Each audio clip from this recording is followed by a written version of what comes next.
Imagine an ancient artifact, a manuscript dating back to the year 1357. This isn't just a collection of yellowed pages written in a long-forgotten script.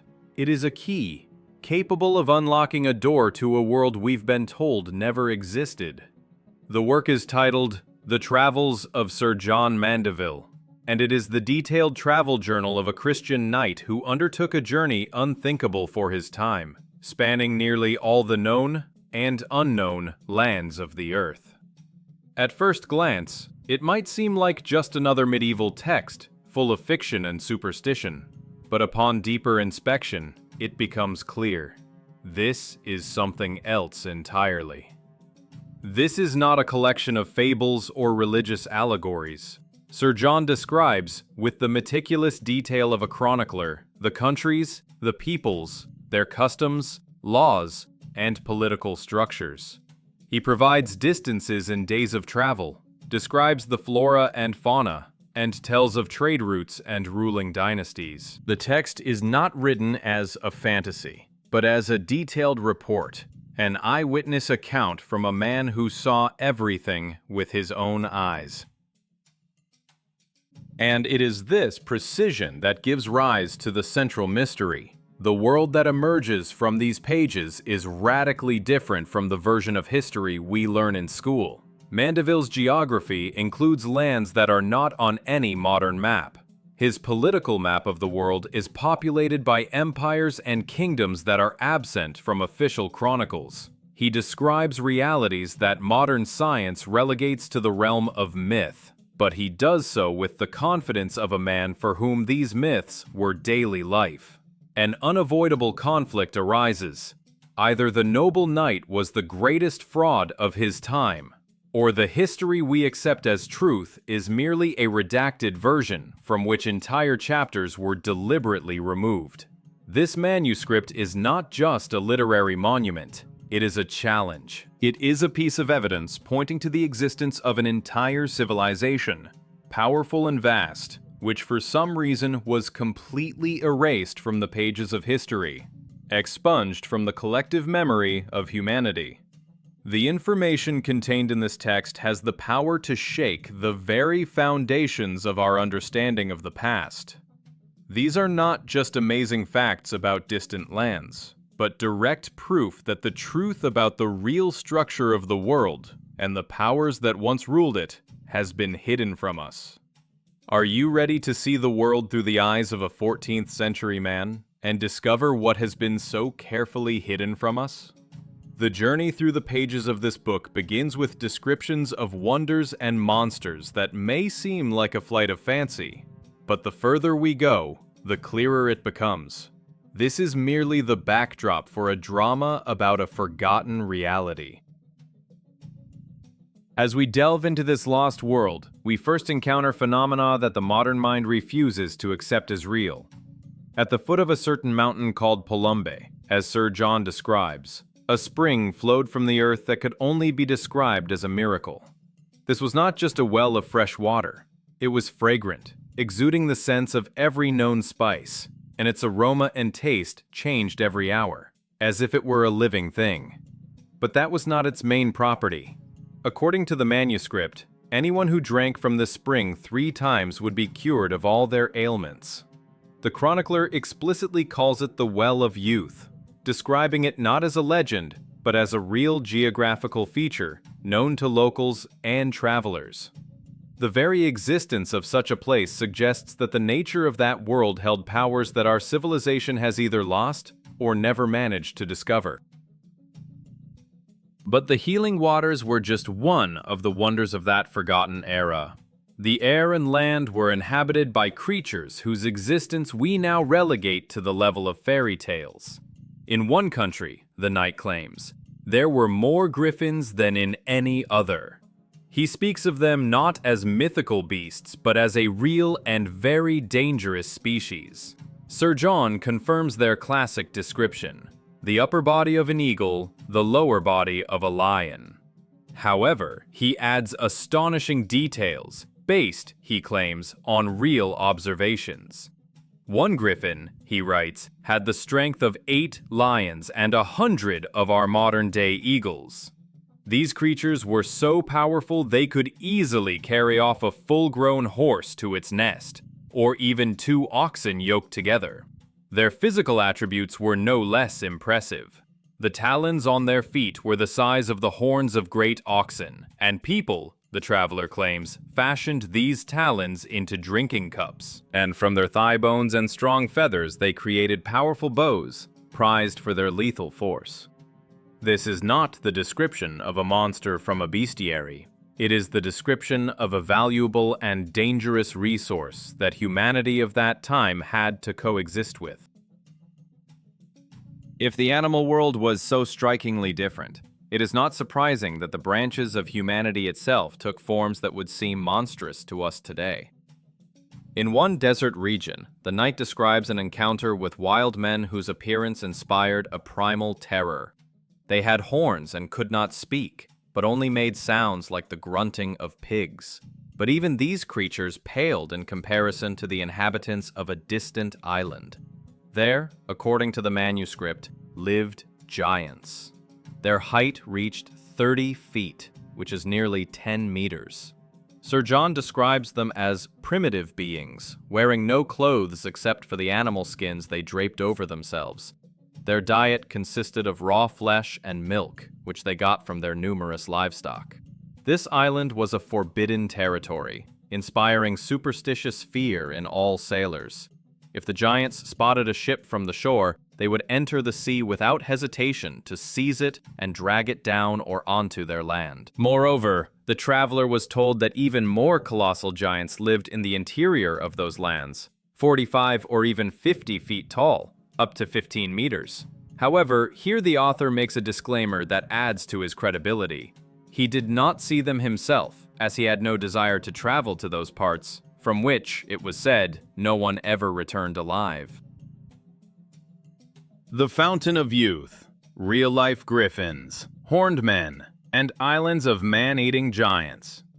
Faced with so much incredible testimony, one cannot help but ask, was Sir John Mandeville simply a man with an incredibly vivid imagination, a brilliant liar of the 14th century, or was he describing, with documentary precision, a real world that was later destroyed by some global catastrophe and deliberately erased from our history? Perhaps these wonders and monsters were erased to hide something even more important. After all, the strangest thing in his manuscript is not the giants or the griffins. The strangest thing is how he described the peoples and countries we believe we know so well. Among the descriptions of bizarre creatures and natural phenomena in Sir John Mandeville's manuscript, one story stands apart. A story not about an animal or a plant, but about entire nations, erased from the map of the world not metaphorically, but literally. There is no room for speculation here. The author presents it as an undeniable geographical and historical fact. He tells of a region near the Caspian Mountains, which the locals call the Mountains of Uber. This harsh and inaccessible land, he says, became the greatest prison in history, a place of confinement whose scale is staggering. It is here, between these mountain ranges, that 10 Jewish tribes, known to the world by the ominous names of Gog and Magog, were locked away forever. They cannot get out from any side, and their isolation is absolute. According to the knight's account, this grand operation of isolation was carried out by none other than Alexander the Great. During his campaigns, he pursued these peoples, pushing them deeper into the mountainous country of Scythia. Alexander intended to surround them with his army, but faced with the vastness of the territory and fierce resistance, he realized the futility of his efforts. His soldiers were not enough to form a living wall around the countless tribes. And so, seeing that the task could not be completed by human means, the great commander, whom the Christian Mandeville considers unworthy of divine attention, cried out in prayer to a higher power, to the God of nature himself, asking him to finish what he had started. And a miracle occurred. Although Alexander was not worthy of being heard, God, in his mercy, answered his plea. The mountains trembled and closed together, creating an unbreakable natural barrier. Thus, these peoples, along with their 22 kings, were trapped, tightly sealed and surrounded by the highest peaks, except for one side. But even there was no escape, for on that side, their prison was bordered by the Caspian Sea. This description is striking in its specificity. The author does not simply retell an ancient legend. He places it within real geography, pointing to a specific region. Moreover, he emphasizes that this isolation continues even in his time, in the 14th century. The peoples of Gog and Magog have not disappeared. They live there, behind a wall invisible to the rest of the world, preserving their language and customs. Mandeville mentions that sometimes, by a twist of fate, some of them manage to get out. However, this does not change the overall picture. These escapees find themselves helpless in the outside world, for they know no language other than ancient Hebrew and cannot communicate with anyone. Their isolation is not only physical, but also cultural and linguistic. There is only one narrow pass, which the locals call Claron, and it, according to the knight, is jealously guarded by the queen of the Amazons, preventing the trapped nations from breaking out. This detail transforms the whole story from a simple miracle into a deliberate system of containment, a global quarantine maintained for centuries. The very idea of such an event is staggering. If we believe the manuscript, a significant portion of humanity was forcibly removed from the shared historical process. Entire nations, with their kings, culture, and history, were placed in stasis, walled off from the rest of the world and effectively forgotten. Their existence became a secret, a hidden threat known only to a select few.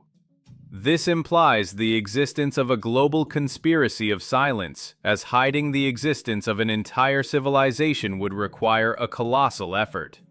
The story of Gog and Magog, as told by Mandeville, is not just a biblical prophecy, it is a precedent.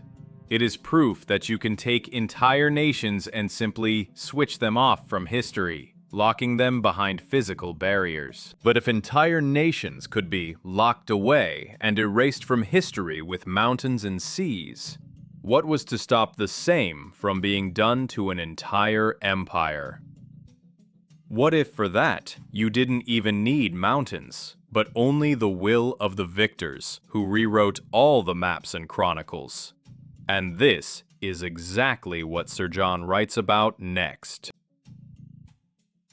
Leaving the lands of giants and imprisoned nations behind, Sir John Mandeville leads us into the very heart of the world as he saw it, to the great country of Cathay. His description of this land is strikingly different from the previous ones. There is no room for mysticism or primal terror here.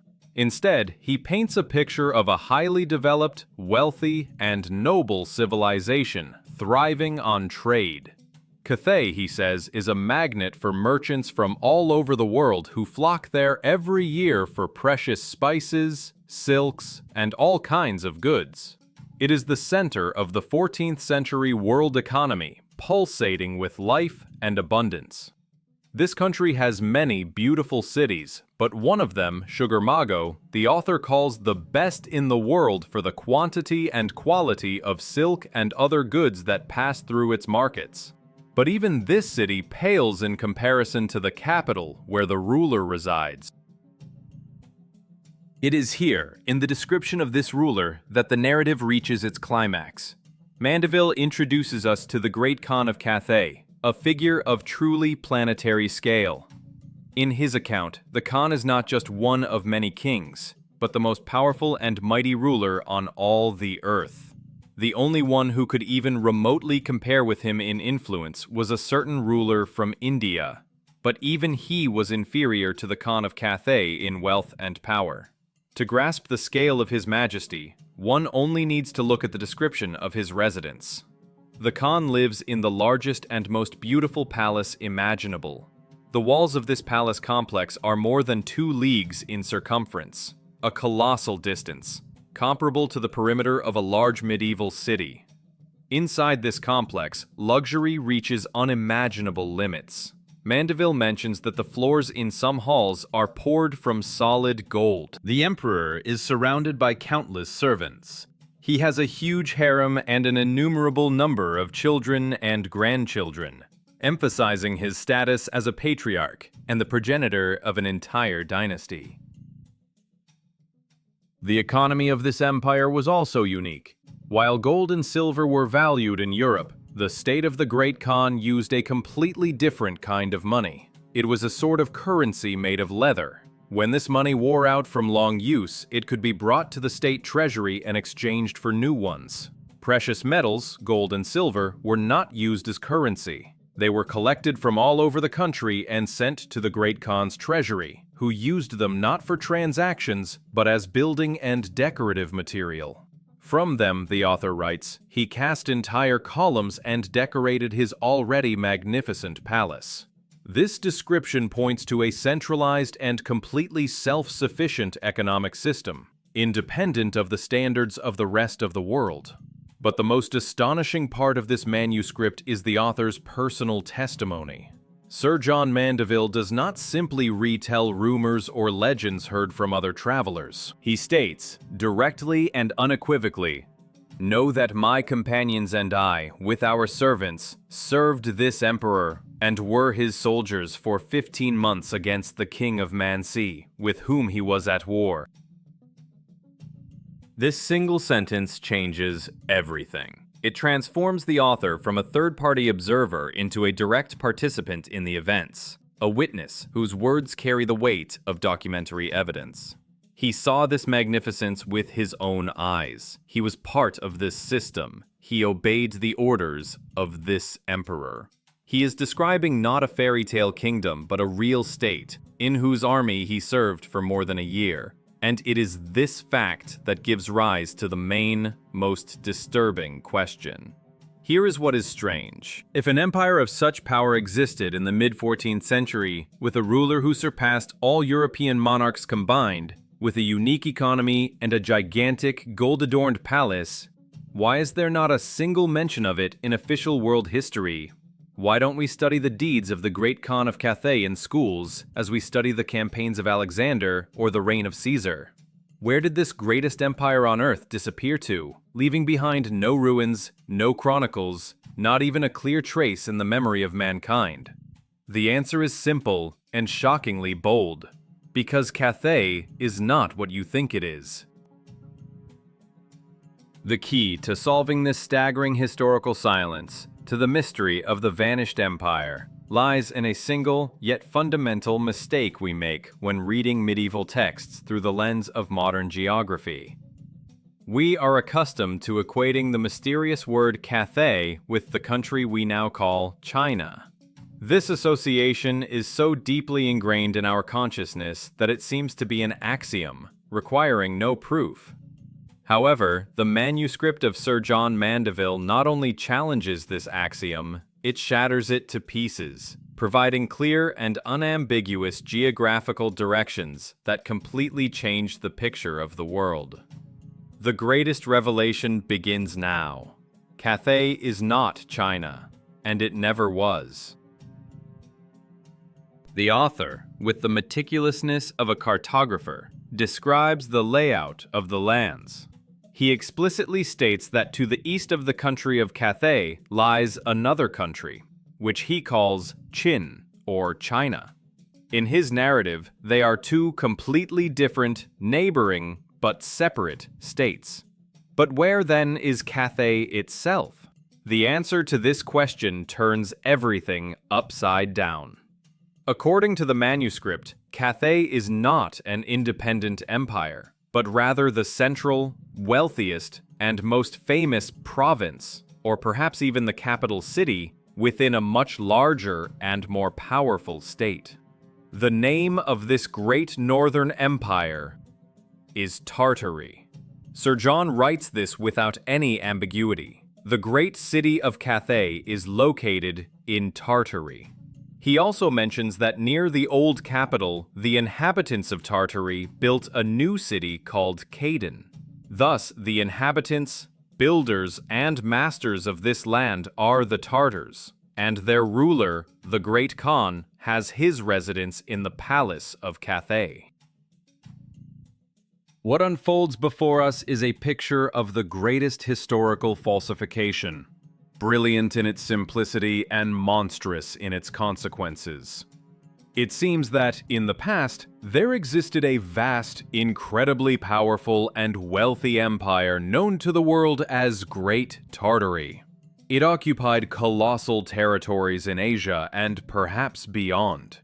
Its capital, or central region, Cathay, was the center of world trade and luxury. And its ruler, the Great Khan, was the most influential man on the planet.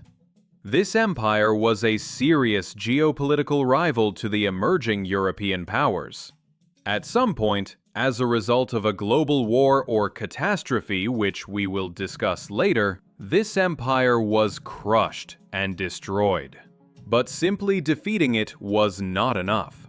The memory of such a powerful enemy, of its culture, wealth, and technology was too dangerous. It had to be erased. And the perfect way to do this was found: the substitution of concepts. The victors took the world-famous name Cathay, which was strongly associated with power and immense wealth, and artificially attached it to the neighboring state, Qin, China. This maneuver allowed them to kill two birds with one stone. First, it created a false trail for future historians. Any mention of the Great Khan of Cathay and his treasures would now automatically lead researchers to China, where, of course, they could find no golden palaces or confirmations of world domination as Mandeville described. This gave medieval travelers the reputation of being fantasists and liars. Second, and most importantly, the very name of the great empire, Tartary, was gradually taken out of circulation, replaced by neutral or derogatory terms until it became wild lands, unexplored territories, and then disappeared from maps altogether, remaining only as a vague myth. A global historical amnesia took place, a managed process of forgetting. So, all the stories about the greatness of the Khan of Cathay are stories about the ruler not of China, but of the forgotten empire of Tartary. All this incredible luxury, centralized power, unique financial system, and an army in which European knights served, these are all attributes of a different civilization than the one we think of. Sir John Mandeville was describing the capital and ruler of Tartary. But who were these people, the Tartars, who built such a powerful state? And why did their legacy inspire such fear that it had to be burned out of history with a hot iron? And so, we stand on the threshold of the final revelation.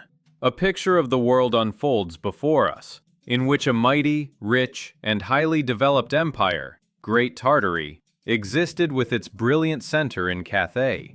The eyewitness testimony of Sir John Mandeville leaves no doubt about this. But then, the main and most frightening question arises. Where did it all go? How could a civilization of this scale vanish into oblivion, leaving nothing behind but vague mentions in a few half-forgotten manuscripts? The answer to this question cannot be simple. The disappearance of such a giant could not have been an accident or the result of a gradual decline. It could only have been the result of an event of truly apocalyptic scale, and a subsequent, no less grandiose, cover-up. The manuscript contains a hint. The Great Khan and his empire caused serious concern for the European and specifically English rulers. This is easy to understand. The existence in the East of a single, centralized state, surpassing all European kingdoms combined in wealth and military might, represented a direct, existential threat. It was an alternative center of power, a civilization that developed according to different laws and was capable at any moment of challenging the West's claim to world domination. Such a geopolitical rival was not just undesirable, it was unacceptable. Most likely, behind the scenes of official history, a titanic struggle unfolded. A colossal conflict that is not spoken of. A war that was fought not for territories or resources, but for the very future of human civilization, for the right to determine its path of development. The scale of this conflict must have been unprecedented. Perhaps it was this that gave rise to the legends of the Wars of the Gods, reflected in the mythology of many peoples. And, judging by the complete disappearance of one of the sides, this war ended not just with the defeat of Tartary, but with its total annihilation. It is very likely that the culmination of this conflict was a catastrophe on a planetary scale, perhaps triggered by the course of the hostilities themselves. A great flood, a fiery cataclysm, or some other disaster that not only destroyed cities and armies, but also changed the very landscape, burying entire regions of the once thriving empire under layers of earth and water. This explains the lack of clear archaeological evidence. We simply don't know where to look, or it is buried too deep. The civilization wasn't just defeated, it was practically wiped from the face of the earth. However, physical destruction was not enough. The victorious side, most likely a coalition of Western powers, understood that the memory of Tartary's greatness was a ticking time bomb. As long as humanity remembered the existence of an alternative path, of a powerful state built on different principles, the temptation to revive it would always exist. Therefore, physical destruction was followed by the most ambitious act of historical revisionism ever undertaken. A total cleansing of the informational field began. Maps were redrawn, chronicles and annals were burned, archives were destroyed. The very word Tartary became synonymous with barbarism and savagery, and then was pushed off the maps entirely, replaced by fragmented and meaningless names. And the brilliant move of transferring the name Cathay to neighboring Qin, China, completely covered the tracks, sending all future researchers down a false path. Anyone, like Sir John Mandeville, who tried to tell the truth was declared either a liar or a madman. History was completely rewritten by the victors, who presented themselves as the sole bearers of progress and civilization. Thus, the world we live in today is built upon a foundation of great forgetting. The Book of Sir John Mandeville is not just a collection of medieval fables. It is a message in a bottle, a miraculously surviving testimony from that other world that was stolen from us. It is a fragment of true reality that has broken through centuries of lies. And, reading it, we must ask ourselves, if an entire empire could be hidden, if the memory of the most powerful nation on the planet could be erased, then how many other such testimonies are gathering dust in the closed archives of the Vatican, London, and other centers of power? What other truths, capable of turning our entire worldview upside down, are being hidden from us?